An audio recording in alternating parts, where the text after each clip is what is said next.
Welcome, Dr. Tulisiak. Thank you. We have a series of questions to talk with you about your practice here in Medina County and also at some point your leadership roles in Medina County. So to begin with, when did you begin your practice in Medina?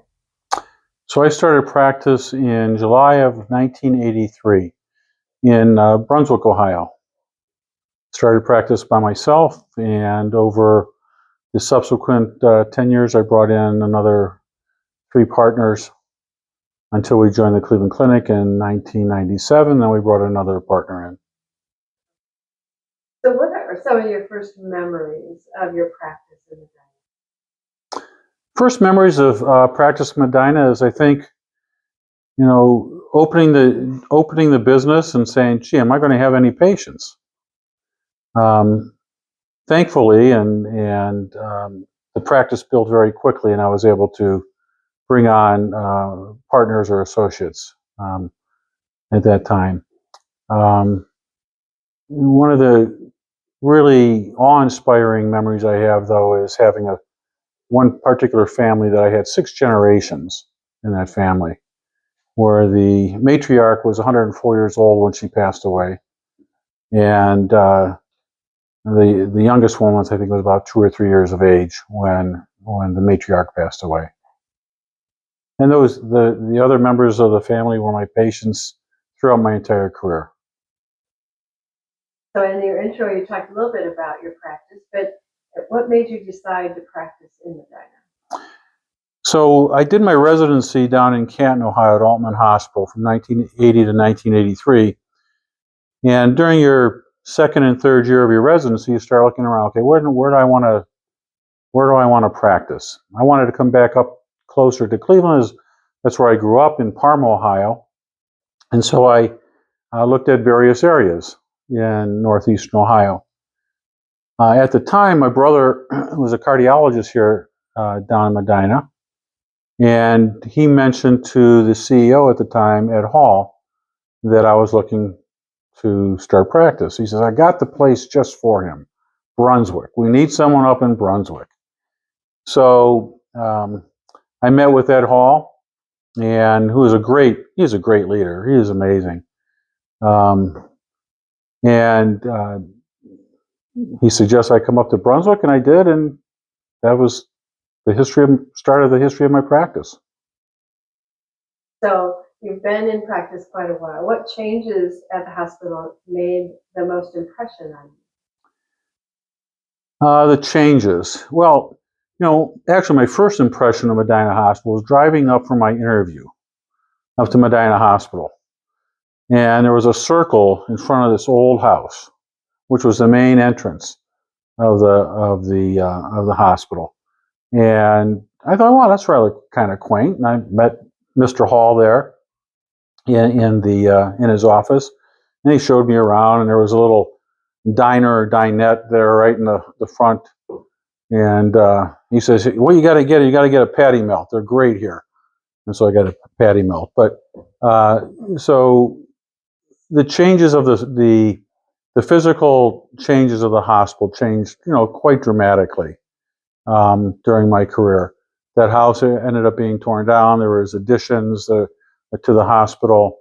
There were medical office buildings made, and then over time, the expansion of the services, an improved emergency room, improved ORs, and probably in terms for my patients, the biggest thing was the new intensive care unit, which was enabled a much higher level of care for the critically ill patients. And in your specialty, what major changes have you seen over the years? So in family medicine, there's been a couple of changes. Actually, all of medicine, frankly, is that there's less and less physicians who are in private practice. The financial strains in having a private practice are quite intense. And so people end up joining hospital systems or large conglomerate groups. And that enables them to overall be a bit more efficient have a little bit more time off. They have more benefits. So that's one thing in terms of changes in family medicine. Another change is the availability of better communication. First of all, communication with a cell phone. You used to have to carry a pager around, and if you were out somewhere with your family and you got paged, you had to find out or know where all the particular pay phones were. Now you have a cell phone, and either your answering service or if your patients happen to have your phone number, you can pick up that phone and have it right there, so you don't have to be searching for a phone anywhere. I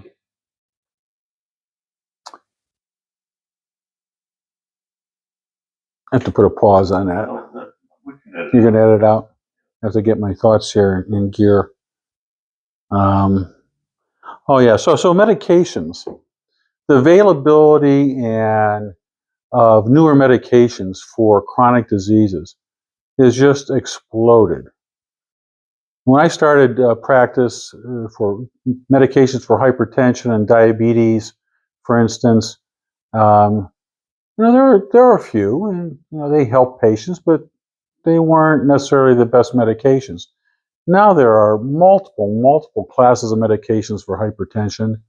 There are all these newer medications for diabetes, and the one that everyone hears about now are the GLP-1s, which really help patients not only have better control of their diabetes, but also help them with weight loss. The number and different types of insulin makes it better for patients with diabetes to have better control of their blood sugars. For heart disease, statins. I think statins are probably one of the best medications that were discovered to help reduce the risk of heart disease, to help reduce the risk of vascular disease and strokes as well. In addition to that, it helps reduce the likelihood of getting recurrent heart attacks as well by lowering the cholesterol levels. So I think statins are another tremendous thing that I saw in my practice. And then finally, I think the way you communicate with patients, not only with the phone, but also with electronic medical record. It used to be that you write your note down, and that was tedious, and you probably couldn't have as accurate information as you might want to. It would take so long. Then you had dictation, which was actually quite good, but you had to have a transcriptionist. You wouldn't see that note then for several days until a transcription came back. So then you'd have to go back and review that. Now with electronic record, and the one that we have here, and pretty much all the county has it actually, all the health systems in the county use it, is called the EPIC system. And you have easy availability and of transfer of records from your colleagues, even from other hospital systems. You can see it on the electronic record. You don't have to call those other offices any longer and ask them to copy off their office visit and send it over to you. So the electronic medical record has helped in that regard in communication with your colleagues, but then also with the patient, such as with MyChart. Patients don't even have to call the office. They can just make appointments right online. They can ask their physician, their provider, questions regarding their medications or a particular issue, and the provider will message the patient back. So that's a great innovation. So as a family practitioner, what was the most poignant memory that you've had in your practice?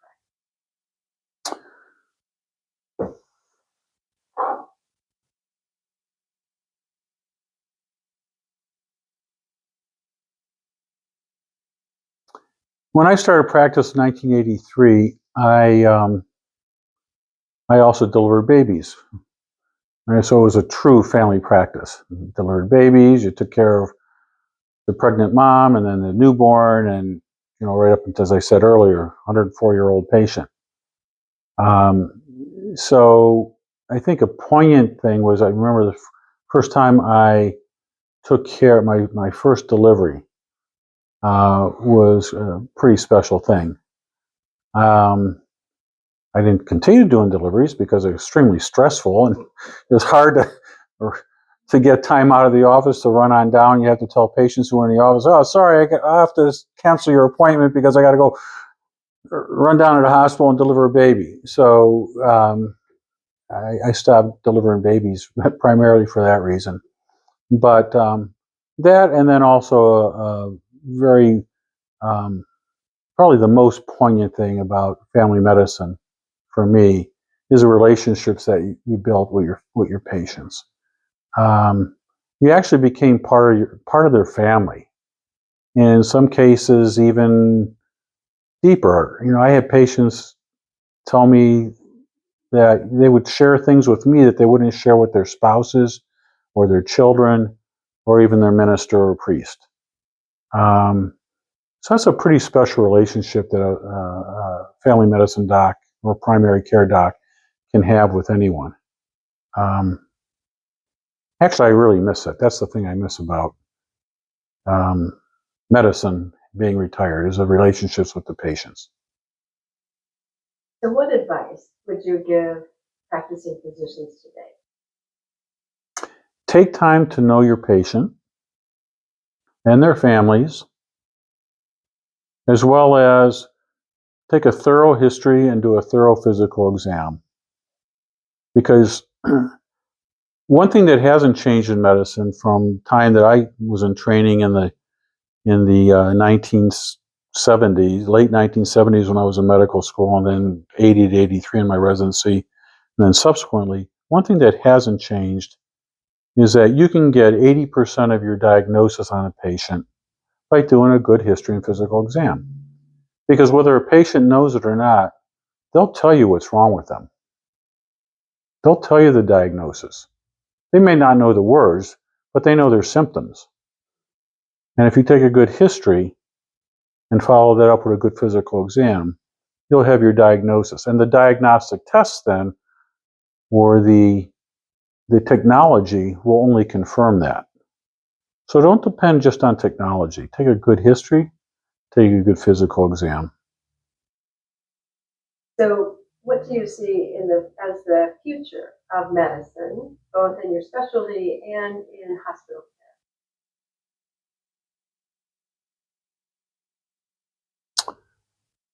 Um, so for family medicine, there's less and less people going into family medicine as physicians.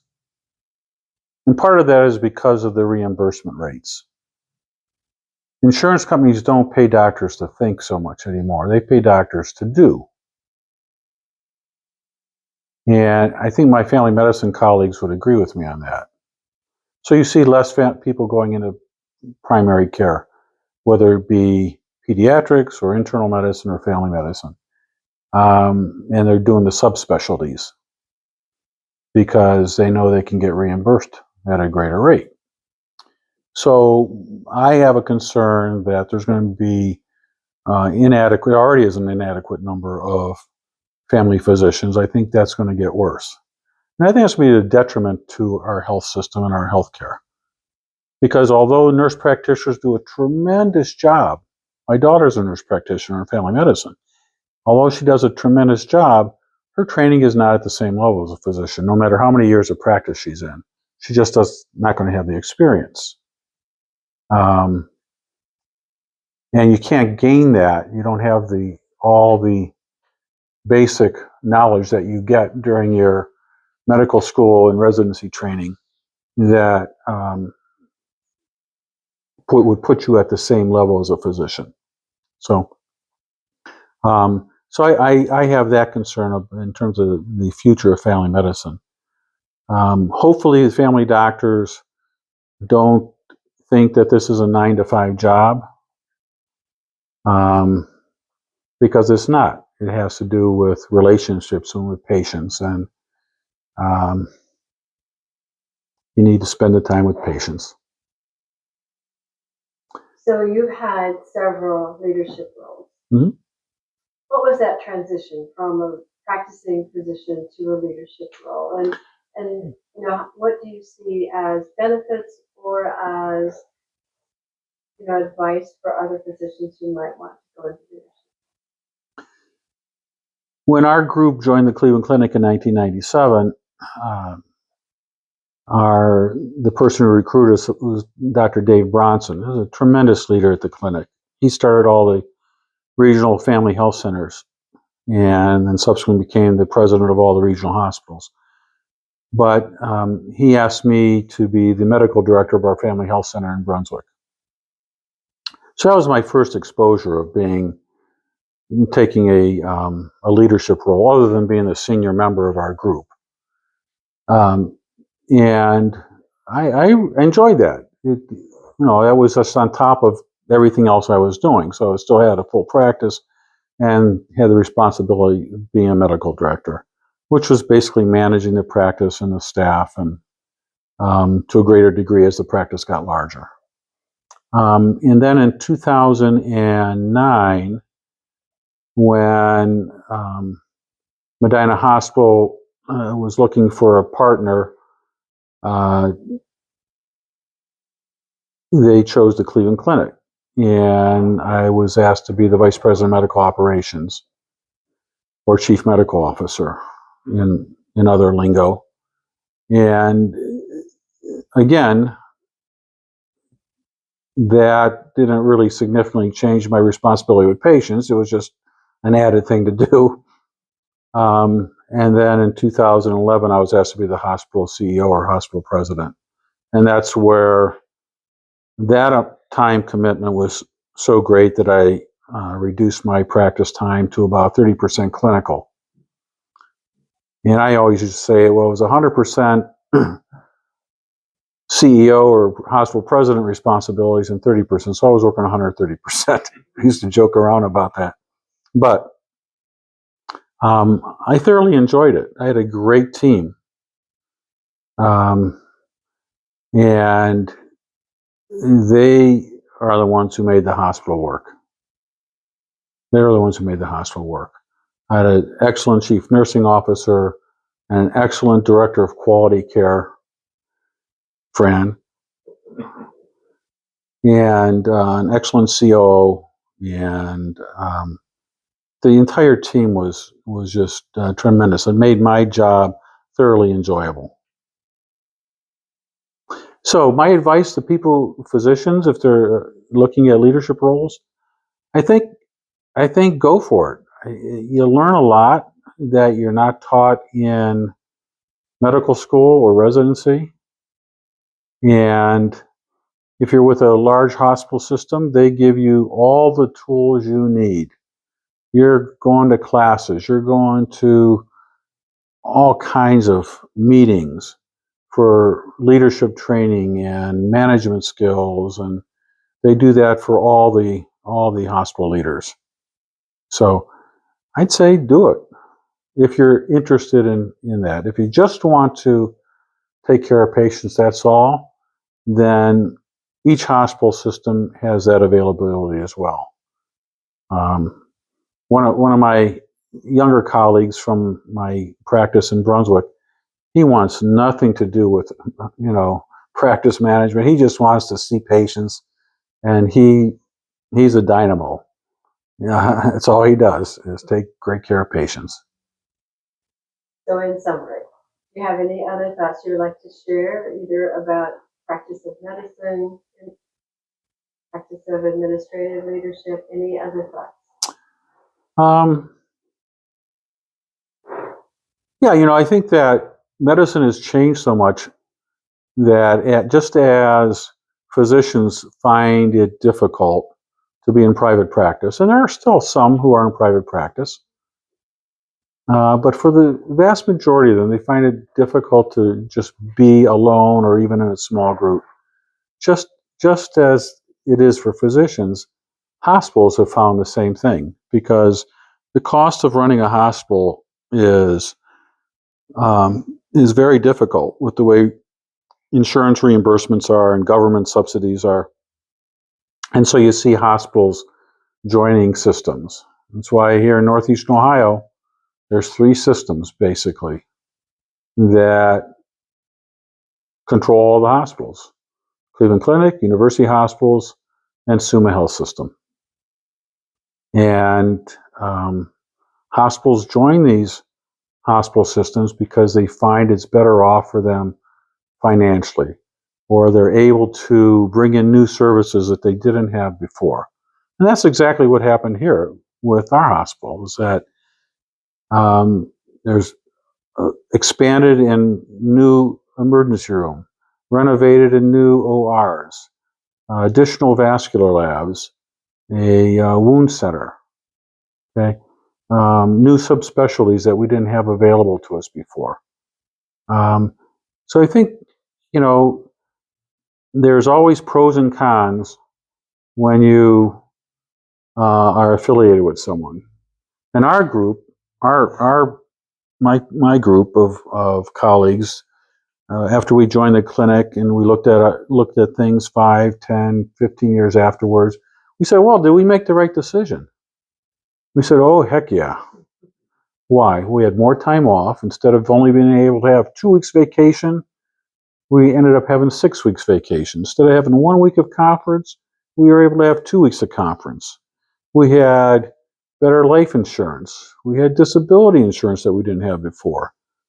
Better retirement plan than we were able to provide for ourselves. Okay? So the pros far outweighed the cons of having Big Brother over your shoulder. And luckily our Big Brother was Dave Bronson. And, you know, he kept an eye on things, but he didn't interfere with the way we were practicing. Yeah. He was a great boss. So. All right, well, thank you so much for your time and for your information. My pleasure. Thank you for inviting me.